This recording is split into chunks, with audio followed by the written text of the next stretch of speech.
Shalom, salam sejahtera bagi kita semua. Saat ini saya akan membawakan renungan berdasarkan bahan MTPJ Sinode Gemim tanggal 22 sampai 28 Desember tahun 2024 dengan bacaan Alkitab terdapat pada Lukas pasal 1 ayat 26 sampai ayat 38 yang berkata, dalam bulan yang ke-6, Allah menyuruh malaikat Gabriel pergi ke sebuah kota di Galilea bernama Nazaret, kepada seorang perawan yang bertunangan dengan seorang bernama Yusuf dari keluarga Daud. Nama perawan itu Maria. Ketika malaikat itu masuk ke rumah Maria, ia berkata, "Salam, hai engkau yang dikaruniai, Tuhan menyertai engkau." Maria terkejut mendengar perkataan itu lalu bertanya di dalam hatinya, "Apakah arti salam itu?" Kata malaikat itu kepadanya, "Jangan takut, hai Maria, sebab engkau beroleh kasih karunia di hadapan Allah. Sesungguhnya engkau akan mengandung dan akan melahirkan seorang anak laki-laki, dan hendaklah engkau menamai dia Yesus. Ia akan menjadi besar dan akan disebut Anak Allah yang Maha Tinggi, dan Tuhan Allah akan mengaruniakan kepadanya tahta Daud bapa leluhurnya. Dan ia akan menjadi raja atas kaum keturunan Yakub sampai selama-lamanya, dan kerajaannya tidak akan berkesudahan." Kata Maria kepada malaikat itu, "Bagaimana hal itu mungkin terjadi, karena aku belum bersuami?" Jawab malaikat itu kepadanya, "Roh Kudus akan turun atasmu, dan kuasa Allah yang Maha Tinggi akan menaungi engkau. Sebab itu anak yang akan kau lahirkan itu akan disebut kudus, Anak Allah. Dan sesungguhnya Elisabet sanakmu itu, ia pun sedang mengandung seorang anak laki-laki pada hari tuanya, dan inilah bulan yang ke-6 bagi dia yang disebut mandul itu. Sebab bagi Allah tidak ada yang mustahil." Kata Maria, "Sesungguhnya aku ini adalah hamba Tuhan. Jadilah padaku menurut perkataanmu itu." Lalu malaikat itu meninggalkan dia. Saudara-saudara yang Kristus kasihi, ada orang berkata bahwa agama-agama itu memang berbeda-beda, namun pada hakikatnya sama, seperti warna kulit. Di balik kulit itu ada apa? Sama, semuanya tulang berwarna putih, semua darah berwarna merah. Misalnya saja, semua agama pasti mengajarkan sama, yaitu menyembah, melakukan kontak dengan yang ilahi. Di balik pandangan ini ada kerenduan yang luhur, yaitu agar agama yang satu dengan agama yang lain itu akur, saling menghormati, saling menerima, bahkan dapat saling bekerja sama, tidak saling melecehkan atau merendahkan, tidak saling mengumpat atau melaknat. Ada kenanga, ada anyelir, indah justru karena berwarna-warni. Bagus kan? Setuju 100%. Kalau perlu 200%. Namun terhadap pandangan bahwa agama-agama itu luarnya saja yang berbeda-beda, tetapi dalamnya sama, firman Tuhan mengatakan yang sebaliknya. Luarnya sepintas selalu sama, tetapi dalamnya yang berbeda. Si A makan, si B makan, si C makan, tapi jangan buru-buru Anda katakan, kalau begitu sama saja, kan sama-sama makan. Belum tentu. Orang Kristen berdoa, orang lain juga berdoa. Apa itu berarti sama saja? Tidak. Apa yang seharusnya membedakan doa-doa orang Kristen dan doa-doa agama lainnya? Tetapi saya hanya ingin mengatakan satu hal saja, yaitu jika doa-doa lain pada umumnya mendoakan berubahlah kehendakmu, maka doa orang Kristen adalah jadilah kehendakmu. Karena itu mari kita masing-masing meneliti kembali atas doa-doa kita selama ini. Apakah doa-doa kita itu adalah untuk mengubah kehendak Allah atau untuk memberlakukan kehendak Allah? Apakah kita ingin menaklukkan kehendak Allah ke bawah kehendak kita?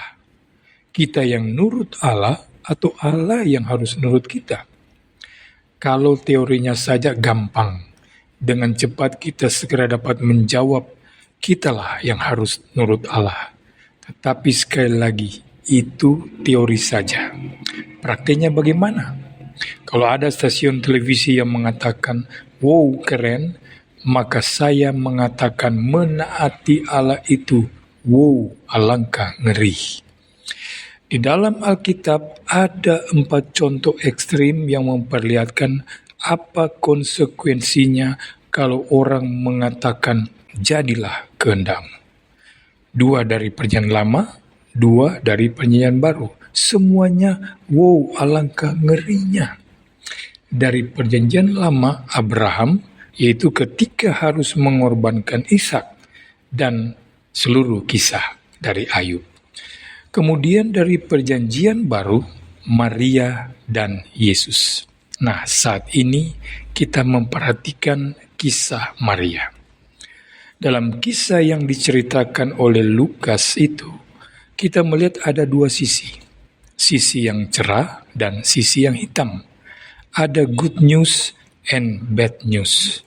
Kabar baik dan kabar buruk.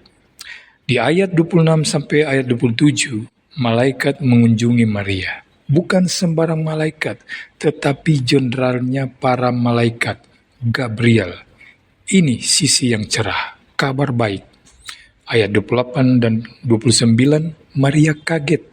Maria tidak paham. Tetapi ini juga masih good news, kabar baik. Tuhan menyertai engkau. Di ayat 30 sampai ayat 33, inilah puncak dari semua kabar baik itu.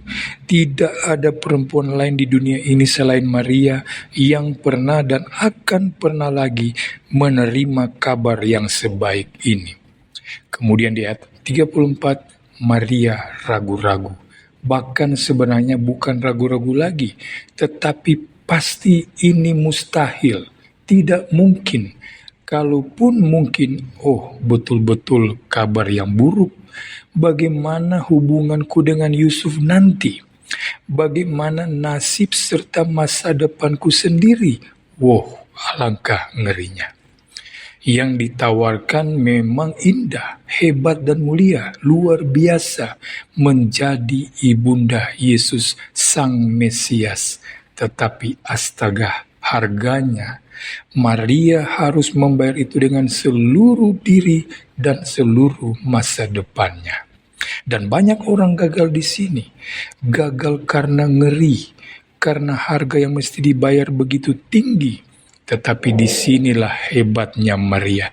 Dia tidak berdoa, berubahlah kehendakmu. Tetapi sesungguhnya aku ini adalah hamba Tuhan. Jadilah padaku menurut perkataanmu itu. Ini adalah jawaban paling indah yang pernah diberikan oleh seorang manusia kepada Allah. Dalam satu kalimat yang singkat ini, Maria tidak cuma mengajarkan kita mengenai apa doa Kristen yang benar, tetapi ia juga mengajar mengenai kebenaran Kristen yang paling dalam dan paling asasi. Ini penting sekali untuk kita semua, untuk kita ingat kembali, untuk kita sadari kembali, untuk kita hidup-hidupkan kembali. Mengapa saya mengatakan bahwa dalam jawaban Maria itu ada kebenaran Kristen yang paling dalam dan paling asasi? Karena disitulah tersirat kebenaran yang paling dalam dan paling asasi mengenai siapa saya dan siapa Allah. 2 hal ini adalah pilar utama atau batu penjuru seluruh bangunan iman Kristiani. Sekalipun Anda benar mengenai yang lain, seluruh bangunan iman Anda akan ambruk kalau Anda salah di sini. Sesungguhnya aku ini adalah hamba Tuhan. Begitulah Maria menjawab pertanyaan pertama, siapa saya? Aku ini hamba Tuhan. Di samping hamba, Alkitab memang mempunyai kiasan-kiasan lain, seperti anak, istri, tunangan, buah hati, kawan sekerja, dan lain-lain. Tetapi bagi saya, tidak ada istilah yang sekaya hamba. Istilah hamba menunjukkan bahwa kita ini milik Allah, tidak bisa dan tidak boleh lagi hidup untuk diri sendiri, atau kita untuk Allah, bukan Allah untuk kita. Ketergantungan yang mutlak, yaitu Tuhan tidak tergantung kepada hamba, tetapi hambalah yang tergantung kepada Tuhan. Harus ada ketaatan di situ. Bukan ketaatan karena terpaksa, melainkan ketaatan yang tulus, ketaatan yang jujur, tidak dibuat-buat. Saudara-saudara, doa-doa kita akan sangat berbeda jika kita betul-betul memahami diri kita sebagai hamba. Kita tidak menuntut, mungkin kecewa kalau Allah tidak mengabulkan permintaan kita, tetapi tidak sampai marah-marah. Kita bersedia menerima keputusan Allah, apapun keputusannya. Kita kan cuma hamba. Motivasi dan gaya pelayanan kita akan berbeda sekali jika kita menyadari diri kita ini sebagai hamba. Kita akan melakukan tugas kita dengan sukacita dan dengan sebaik-baiknya. Tidak mungkin kita mengerjakan pekerjaan Tuhan dengan seenaknya sambil berkata, kita kan tidak dibayar. Atau kalau ada waktu, hamba tidak akan berkata begitu. Selanjutnya Maria berkata, "Jadilah padaku menurut perkataanmu." Dengan amat tepat ia menjawab pertanyaan, siapa Allah itu? Allah adalah Allah. Karena itu, kalau Anda sadari ini, jangan ajak Allah berdebat. Jangan Anda mencoba membujuk, merayu, menyuap, mengancam, memberi ultimatum kepada Allah dengan cara apapun. Janganlah peralat Tuhan untuk kepentingan dan keuntungan Anda. Yang benar adalah, jadilah padaku menurut perkataanmu itu.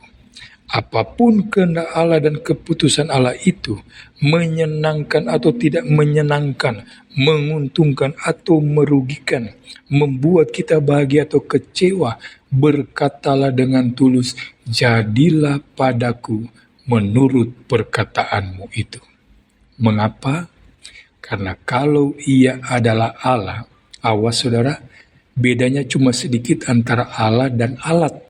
Maka kita pasti yakin seyakin-yakinnya, apapun yang Allah putuskan, itu pasti benar, pasti adil, pasti baik, pasti bermanfaat. Kalau toh untuk sementara hal itu mengakibatkan banyak penderitaan, dan tidak jarang penderitaan yang hebat, itu hanya karena kita belum mengerti saja. Ibarat murid SD, tentu tidak bisa kita menilai pekerjaan seorang sarjana. Sesungguhnya, aku ini adalah hamba Tuhan. Jadilah padaku menurut perkataanmu itu. Sadarkah saudara bahwa inilah konsekuensi menjadi Kristen itu? Tuhan Yesus memberkati kita semua. Amin.